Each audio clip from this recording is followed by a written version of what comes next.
Jazz clubs around the world are sitting empty, but jazz musicians will always have great music and stories to share. And since jazz fans aren't able to get out to hear great music, we will deliver jazz to you at home. Welcome to Jazz Home Delivery with Tim Tamashiro.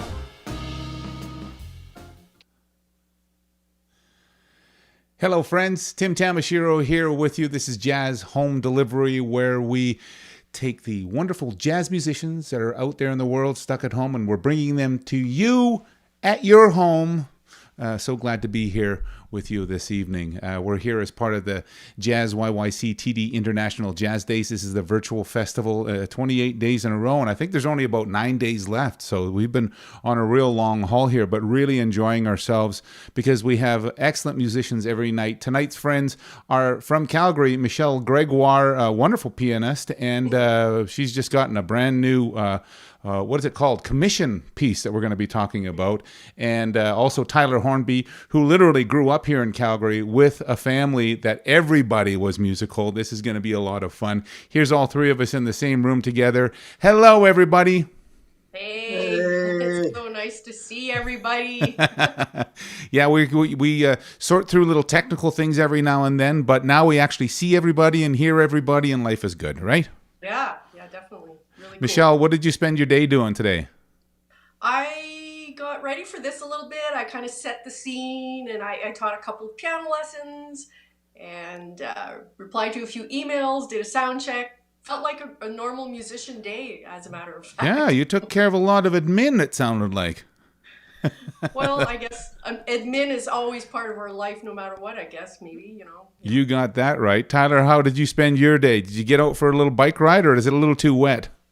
Yeah, no bike ride today. I took a pass on that one. Hopefully in the next couple of days. I did some homeschooling with my daughter, which was a lot of fun. Got to upload stuff, figure out what they want. So trying to get all that done. Did a little grocery shopping, and then just some stuff at home here. Trying to clean, trying to stay on top of it, and prepped also for this a little bit as well. So life goes on, and that's the thing, I guess. Life goes on. We just keep on doing what we do in order to be able to, maintain some sort of a sanity and some sort of a schedule, and then and we just happen to do music as well, right? Absolutely, yeah. Absolutely. Oh, that's great. Well, thank you both for joining us. Tyler, I'm going to excuse Michelle and I, and we're going to just pop over and have a little chat, and then we'll come back and see you in a few minutes, okay? Awesome. Thanks, buddy. Oh, there's Michelle and I, Michelle Gregoire. Very nice to see you. I love your background. It's like you have a professional film set there. Oh, well, that's fun. Well, yeah, I don't know. I bought that plant at some point, and it's coming in very handy as a background for my little video sessions here. So I've been scouring the house trying to see what I could do to create this environment, this new world. It's a new world. It is a new world. And I pointed out, not only do you have a beautiful piano, but you have that beautiful painting behind you as well. Who painted that? My mother, of course. I'm another child who's had a very artistic parent. So my walls are full of her stuff. We find so many musicians that are blessed by their parents with art. So good on you. You're a lucky girl to be able to have such lovely things around your house. So especially that one. It's huge. It's worth a lot of money. Yeah, I'll bet. What are you drinking right now? Oh, it's so funny because I asked Tyler at the sound check, Tyler, what are you going to drink? And weirdly, we're having the exact same thing, which is a little cranberry soda cocktail here. And I put some frozen raspberries in there. Oh, it's all fresh. Did you add any gin or anything? Mm-hmm. Oh, you did? Okay. That's because I'm drinking a gin drink as well. But I was hoping, Michelle, that you were going to say that you're drinking instant coffee. Oh, yeah, that was the other option, right? To bring in, I forgot to grab my I should show you the brand, and all that. But yeah, I don't know. I don't know what it is. I think, they make it better now. That's my theory. The instant coffee is a thing now. And I was mentioning to you just the other day that not only do you love, obviously, instant coffee, but Katie Lang put it out there into the Twitter sphere the other day. Okay, I admit it. I like instant coffee. And it was like a tsunami of comments and whatnot. But instant coffee is better these days, right? It must that is so weird because recently, maybe around the same time, there's something about the universe telling us to tell everybody about instant coffee. Must be a planet in that certain spot in the astrology zone or whatever. This is But what we yeah, need no, to do. it's very quick. It's early. It's, you know, plug the water in the morning, and Yeah. it's a great little option when you're in a rush and stuff. So. I remember how it used to fizzle when it used to fizz when you poured it in. Oh my God, that's It hilarious. did?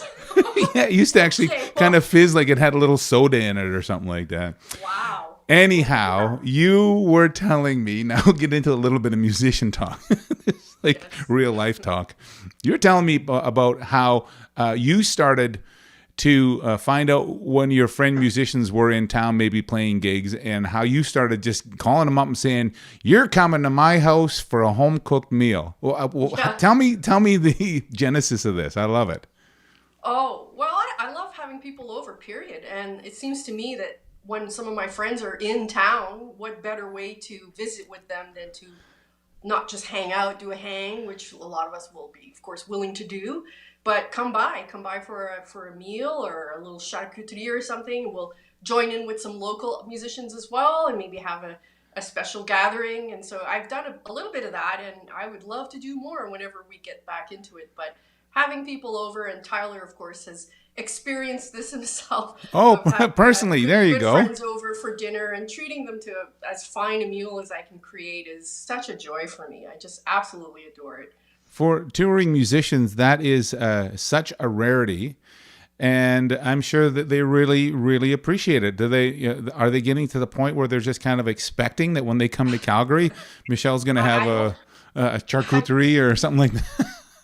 I don't know. Maybe a couple of my close friends might expect it, but I don't know. You know, sometimes it's hard to fit it in, but when we can, it can be a really special time. So Yeah. Hey, everybody's welcome. Everybody's When this is all welcome. over. You're going to have so many people at your house now. In lieu of connecting with musicians, your musician friends in person by inviting them for dinner, what is it that you're doing now to stay in touch? Because it sounds like you're really enjoying the internet to be able to do that. Well, I guess I'm enjoying it. I'm forced into it, but well, what else can you do? You know, you do a little FaceTime and some Zooming, and you know, I don't know. I think that reaching out was something I figured out I better do because I was not realizing maybe that it would hit me that I'm feeling a little bit like I need to reach out. So I had a great.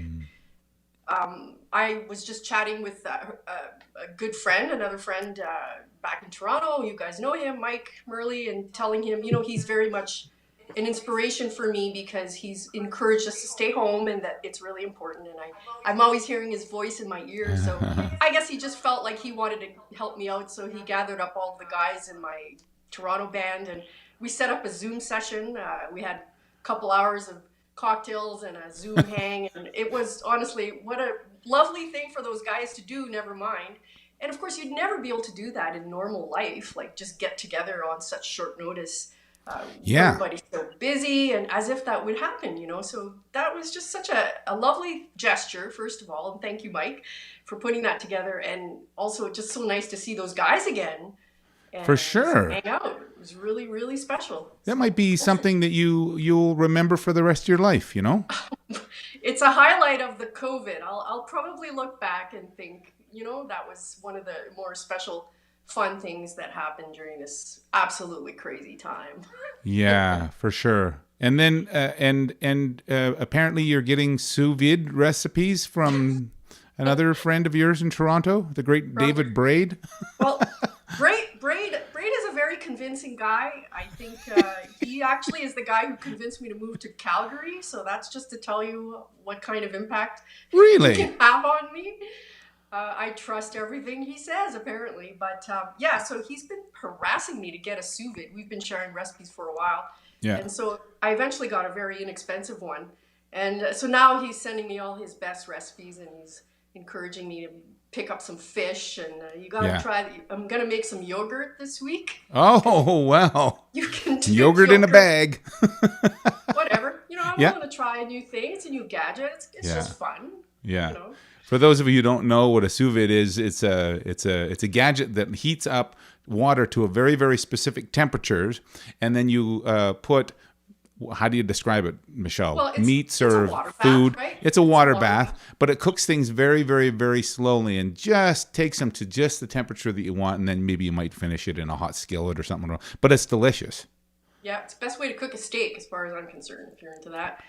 Or any kind of delicate thing. Like, so I'm really excited to try the fish. That'll be my next project. And remember, chicken thighs. Chicken thighs are the winners. Yeah, chicken you were thighs. saying. So you need to, everybody send me your sous vide recipes, please. There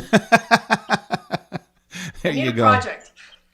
Earlier today, you were gracious enough to create some recordings for us, and I'm excited to play some music for our guests. The first song that you recorded is Blue Monk. Tell me about your treatment of this.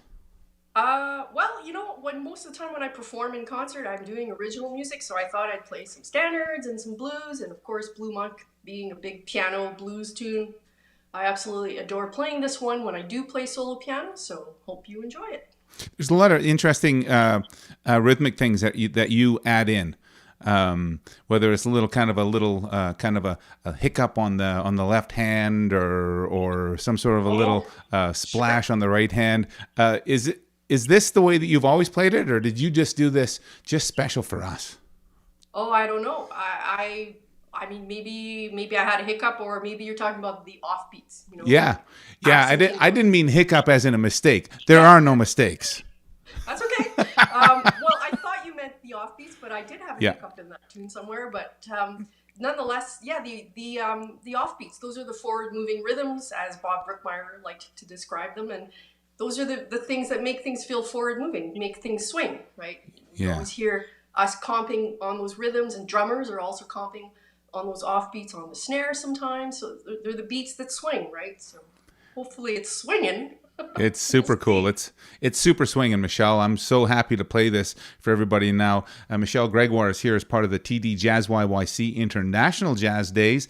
This is the virtual festival that we have going on right now, and here she is with her version of Blue Monk.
Michelle Gregoire with her version of Blue Monk here on Jazz Home Delivery. Very nice. You're just swinging hard there. That's what I like to see and hear. It always blows me away when I watch great piano players like you. I'm always noticing how your mittens are always just like almost like beside each other the whole time. You might reach over just a little bit with the left hand, but right there, it's magical to me. Oh, interesting stuff. It depends what your technical background is, Like Yeah. I worked with a guy who really made sure that you had a minimal amount of tension in your hands, and used. So I always get that comment of, you look like you're doing nothing, but that's good. That's a good thing. In that philosophy, in the Dorothy Taubman philosophy. Make it look easy. Tommy Banks did the same thing. I commented on him when he was playing piano. I go, Tommy, it's like your hands are tied together. He goes, oh, I didn't even realize that, Maybe that's kind of how we survive playing with two hands. We connect them somehow. Yeah. During the week of COVID, like when it actually just hit, you were presented with a very interesting project. Tell me about the commission that the Winnipeg Jazz Orchestra has asked you to do. Yeah, no kidding, eh? Well, I guess it was like the 20th of March when the everything just closed 19th, 20th or so, which is about when I started isolating. Yeah. And then, everything closed down, right? So it was just, everybody was panicking. I guess we're not going to be working. It's going to be really weird. And throughout my career, I've had these experiences where I guess you wonder if you should continue with music, or maybe there's a different path for you or something. Yeah. But it wasn't even a week later that I heard from Richard Gillis, who had sort of hinted at another commission, but that was back in the fall, and there was nothing settled about it. He happened to send me an email and said, Michelle, we got the Canada Council grant, and could you please write us a piece, and here's how much money we have. Just like, what? What are the chances of that? And it just happened to have landed right at the time when it probably would have been the most like precious, right? For sure. I mean, I'll be honest, it's hard for me to compose in any context in terms of getting it out. It's a laborious process for me. And in these times, it might even be a little more challenging. But at the same time, I mean, I took it as a sign from the universe, just keep doing what you do. Here's a little something that's going to help get you through. And then, of course, what perfect timing. This is what we should be doing, is composing and creating, if we can, if our headspace can permit it. Yeah. Yeah, I'm looking forward to that. What is the piece going to be about? Well, the basis of his commission proposal for the whole project was to have a concert with music by Manitoban composers, or Manitoba-based, featuring some of the many cultures that live in Manitoba. So there'll be a piece, I think, like Richard Gillis has an Icelandic background, so there's quite a large Icelandic community in Manitoba. Oh.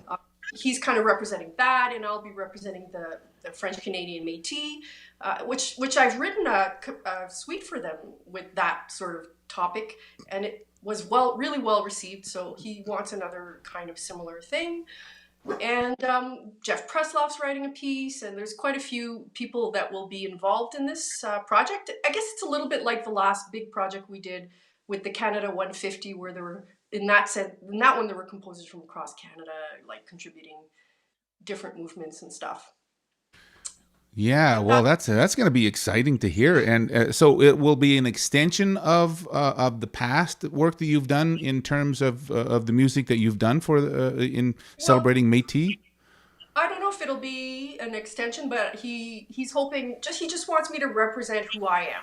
Yeah. In the sense that, please represent your own culture and community, because that's what we're looking for. Just want to sort of reflect, and everyone should have their voice heard, right? This is sort of his thinking in this, and he wants me to, whatever my voice is, which it happens to be that, then that's what he wants me to try and reflect. You do you, Michelle. You do you. I will do what I can. See what happens. That's going to be amazing.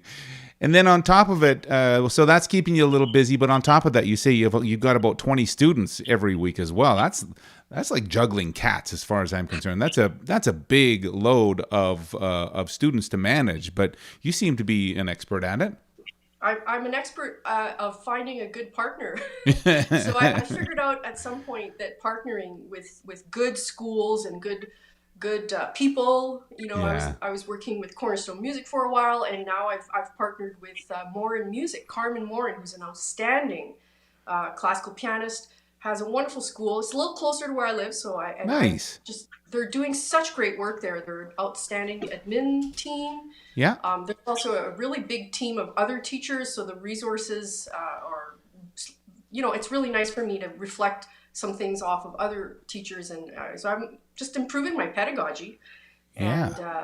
And you know, I love teaching. I've got some very fun students and doing what I can. I'm sure they're Whatever I've appreciating. got. I'm sure they're appreciating it very, very much.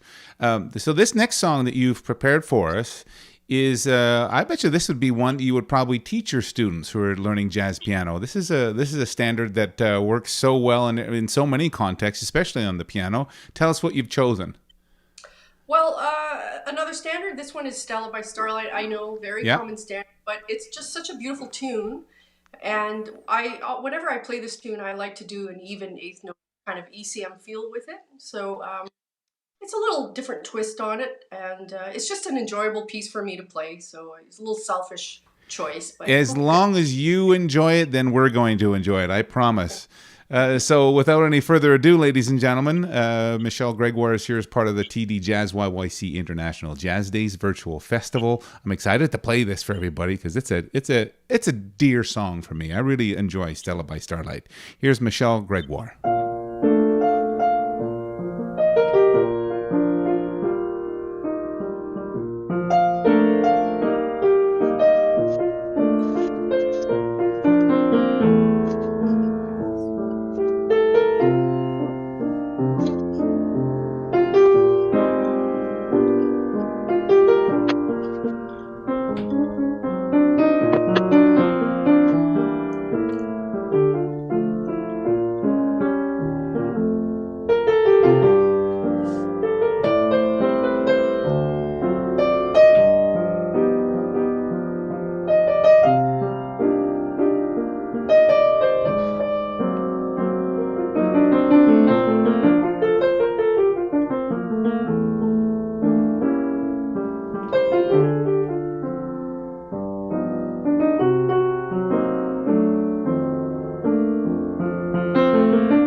Hooray for Michelle Gregoire playing Stella by Starlight.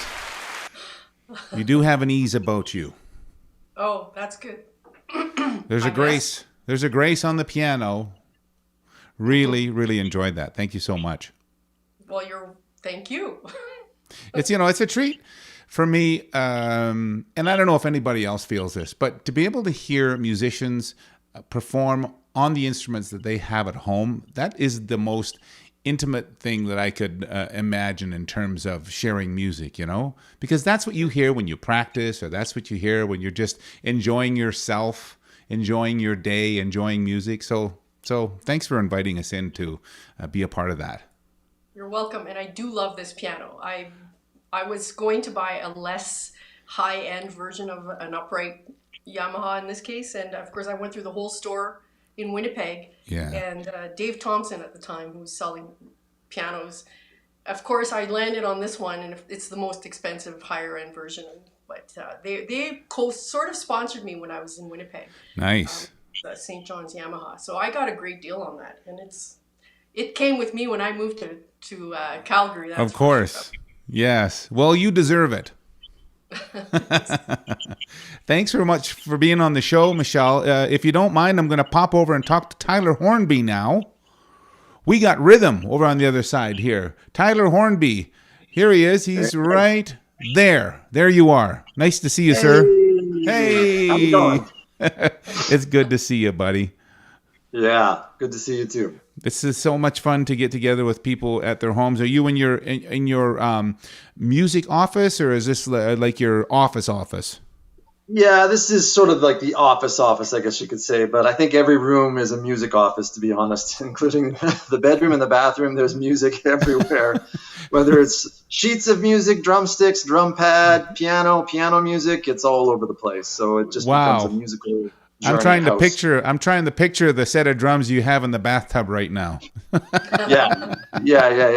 They're plastic for sure. Yeah. They don't rust. No, that's for sure. You're loving spending this time of COVID at home because you really get to spend some precious time with your daughter and do the homeschooling like you mentioned. But is music part of the homeschooling for your daughter? Yeah, very much so. She's in piano lessons, so that's a weekly thing, and she's also in drum lessons with me. So that's awesome. Usually a weekly thing, and she loves that. We do some work on the drum pads and have some fun with that, and she will just sit on the drum kit sometimes and just explore for a little while and take little solos and improvise, and she's singing away as well, which is no surprise at all. So it's really fun. I'm loving having the time with her in the homeschooling. Just uploading all those assignments. That's the one thing I could maybe go without, but that's just part of the process. Yeah, because doing the work is one thing, but having to go through the extra admin of making sure that it gets submitted so it can be marked, that's a big deal, right? Yeah, exactly. So, but we're doing great here. So it's I'm embracing it, to be honest. Yeah. And you made that positive choice to embrace this time as being, really constructive and meaningful for you and for your daughter and for, your career in music. What are you being productive with these days? So I'm doing a little bit of composing on the keyboard because I'm hoping to release do a new album here in the next year or two. I'm doing some practicing on the drum kit and the drum pad, sort of going back to the roots a little bit, going back to some stuff I was doing way back with some of my old drum teachers with snare drumming, and doing some online lessons as well. So there's a bit of that. And also actually just going through gear that I don't need anymore, or gear that needs repair, these kind of things that you kind of leave by the wayside, that all of a sudden you're like, well, wait a second, I have time to do this. I better get on this. So I'm trying to be productive that way. So what kind of gear are you talking about? Like you have a bunch of extra skins laying around, or drums, or are you a bit of a drum hoarder? I'm not. Well, I'm probably in the middle, I guess you could say. So okay. I have 4 drum sets, and I'm trying to manage them and make sure all the equipment's up and running.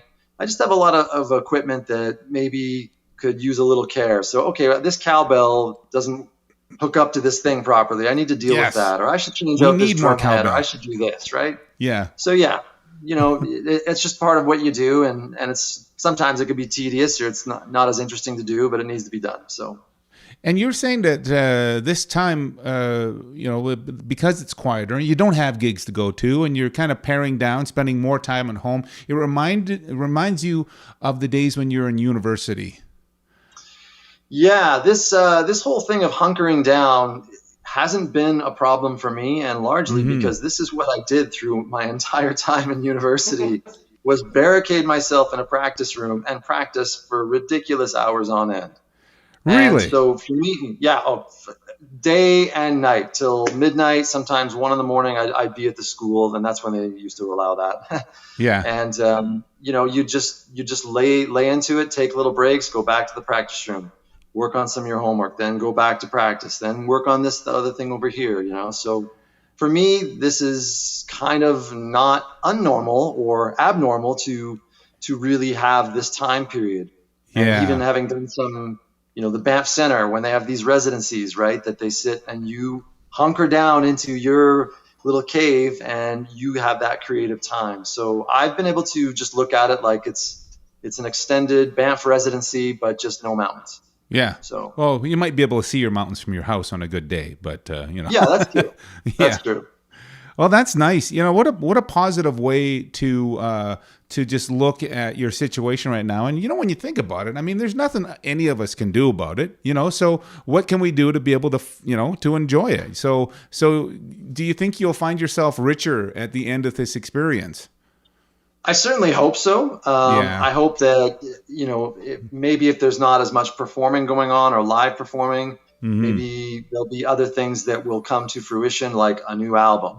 Okay, a new concept for an album, a new path, a new goal that's set. Okay, when things kind of come back, we're going to get this tour going and we're going to get this thing going. So, I mean, I was in the middle of booking a tour in Poland for the new year in January. Oh, wow. With a guitarist in New York, and then with a Polish bass player, Piotr Lemanczyk, who I've done a lot of work with. And so all of a sudden that got put on hold. Well, that's only put on hold. That's going to happen. So now let's plan and let's wait till some things get back in place. So there's things like that too, to kind of let your mind percolate with. And, just as with what Michelle was saying, is just be creative, compose, make use of the time. Yeah. And hopefully I will be better at the end of it. That's the goal. So I hope so. Nice positive sentiments there, that's for sure. But I could imagine, if you're planning a tour, a European tour, and then when you think about it, Tyler, there's never been a time where all travel has stopped. I know. It's crazy, isn't it? I was in talking with Piotr. He was in Poland, and of course, all this was hitting over in Europe sooner than it was to us. And I said, "So I've got the dates. I think I've got things lined up." And he said, "Well, hold the phone here. We may not be doing this." And at this point, we had not been dealing with this yet, and so for me, it was like, "Oh, okay." And then, of course, several weeks go by, a month goes by, and all of a sudden, now you're like, "Oh, okay, I get it." Okay. Yeah. Now we understand what we're dealing with. So, but it'll happen. It's just going to happen a little later. That's all. Just happen later. That's exactly it.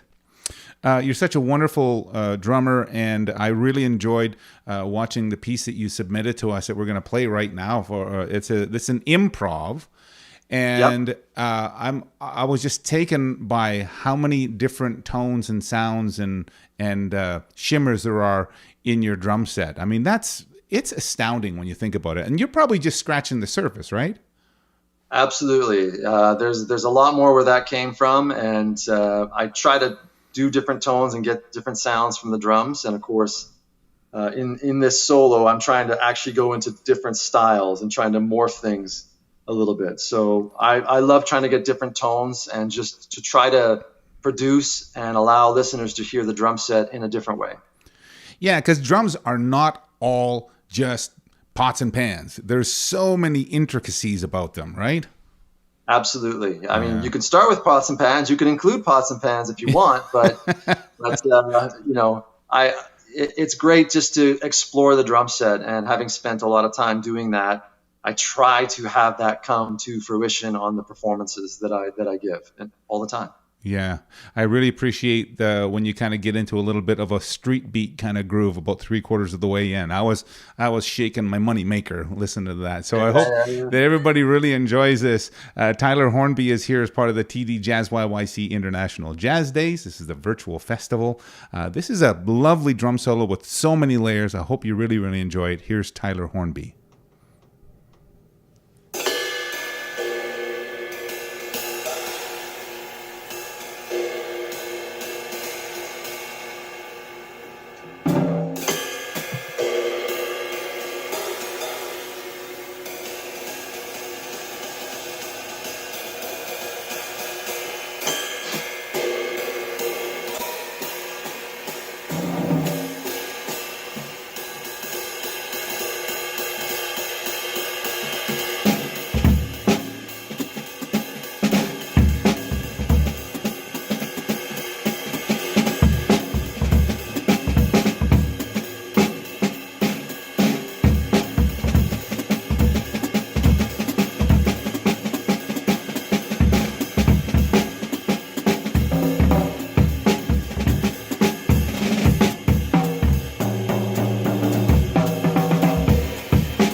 Nice little smile there at the end, Tyler. Thank you very much. Oh, you really worked yourself on that one. Yeah, I was sweating, man. I worked really hard. You really got hard back to your seat quickly too. Boy, that was really something. Oh, thank you for that. Yeah.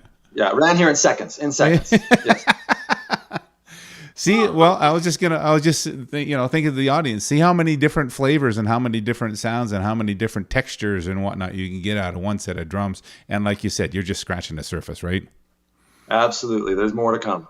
Mm-hmm. Tyler, you told me the most wonderful story about your upbringing here in Calgary and how everybody in your entire home made music a priority. Everybody loved music. And at one point in time, there were 3 bands. You had a band, your brother had a band, and your dad had a band, and you were all using your basement as a rehearsal space. Tell me how did your mom deal with it? My mom is a very patient person, and Mom, I love you and thank you for your patience for all those years. Yeah. It was really, really neat when you grow up with a dad who's a musician, a guitar player, and a singer, playing in all these party bands and doing all this cool stuff. And you don't realize that that's actually very unique. And not everybody has that upbringing. Everybody comes to music in their own way. So my dad had his band, and so being a very young boy and watching them rehearse before I even started playing the drums was so inspiring. And I always wanted to go to the drums and touch them and play them, and they all look so shiny and cool, right? And I still think that way, actually. So now as you get older and you sort of choose an instrument, and my brother being a bass player, and so sometimes we would jam, just the 2 of us. Then he had a band, and then when he got into high school, I got into junior high, and then I had a band. So we had 3 bands going, and literally it was like, okay, well, who's rehearsing when? So then you were sort of fighting for space, not fighting, but just trying to agree upon, okay, I've got this Saturday afternoon. What time are you? This kind of thing, right? So it was really neat, though, just being able to see other drummers who were older and better than me being a young kid. So that was very, very inspiring. And, it was really, really neat to have a household with so much music going on. It was very, very cool. Yeah, and I could tell that you probably weren't being guided by your parents again, saying, no, don't touch that set of drums. They probably encouraged you, right? Absolutely. They were, look, if this is something you want to do, then great. Then do it. And, we're going to put you into lessons. So, I started at the age of 10. And of course, when I started, I was terrible. You don't know what you're doing, right? So then I started to get some private training, and some lessons, and that really was the game changer. That really got me on the right path with good technique, reading music, learning different styles, and it just took off from there. So it was really, really cool, to have that encouragement. What a special way to be able to grow up and to be able to have that influence and that support from your family, and that they all love doing it as well, and to learn the craft is one thing, but your first job was doing what for your dad's band? So my first job ever really was being a roadie for my dad's band. So of course it was. So I would be sitting there in junior high, and I'd be going to work like at midnight or 11:30, and you'd be, where are you going? And I'm like, well, I got to go roadie. My dad's playing downtown. And so my brother and I, we were the roadies for my dad's band festival for many, many years. I knew every loading dock of every hotel by the time I was in grade 9, 10, probably. No kidding. And I remember going in and going early. We would often go early and just watch them play, just sit on the side, right? Yeah. And several musicians who played in his band for years. Of course, I grew up, and now I'm playing with them now, and they've influenced me hugely. So it's Pat Beliveau was playing in my dad's band, and he took me to my first drum clinic when I was in high school, and here we are as cohorts and working together, to see that, you grow up a lot when you're that age and you see downtown life. And you're young, you grow up a lot. You mature very, very quickly. You become very, very wise of a lot, and you see a lot of different people, both in great situations and some in lesser situations. So it's very, very eye-opening.